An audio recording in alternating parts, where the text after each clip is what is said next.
సుధీర్ గారు మాట్లాడతారు. సుధీర్ శ్రీరామ్ గారు.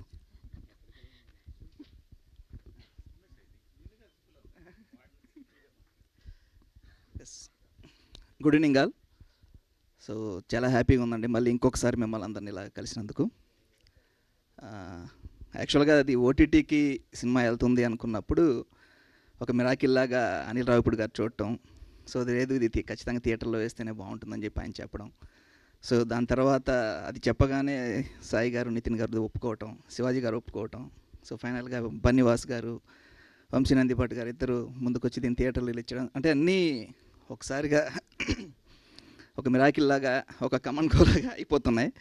సో కొంచెం నిజంగా ఇప్పుడు నర్వస్గా ఉందండి నాకు థియేటర్ ఇది అవుతున్నప్పుడు. సో యాక్చువల్గా లాస్ట్ టైం మాట్లాడినప్పుడు కానీ నాకు ఎప్పుడు ఇది అనిపించలేదు, కానీ కొంచెం ఓవర్ జాయ్ నిజంగానే ఆ ఫీలింగ్లో అయితే ఉన్నాను. అండ్ యాక్చువల్గా మనకు ఇండస్ట్రీలో ఒక మాట ఉంటుంది, సినిమా దానికి ఏది కావాలో అది చేసుకుంటుంది అని. సో అది ఆర్టిస్ట్ పరంగా కావచ్చు, రైటింగ్ పరంగా కావచ్చు, టెక్నీషియన్స్ పరంగా కావచ్చు.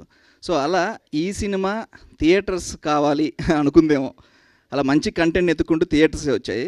సో ఈరోజు దానికి మెయిన్ కారణమైన బన్నీవాస్ గారు సార్ థ్యాంక్ యూ, వంశీ గారు థ్యాంక్ యూ సార్. సో ఇంకా నెక్స్ట్ మళ్ళీ ఇంకొక ట్రైలర్ ఒకటి రిలీజ్ చేస్తున్నాం. సో మళ్ళీ కలుద్దాం. అండ్ ప్రీ రిలీజ్ ఇవన్నీ ఉన్నాయి కాబట్టి మళ్ళీ కలుద్దాం. Thank you. Thank you Sudheer గారు. Wishing you all the very best. And ETV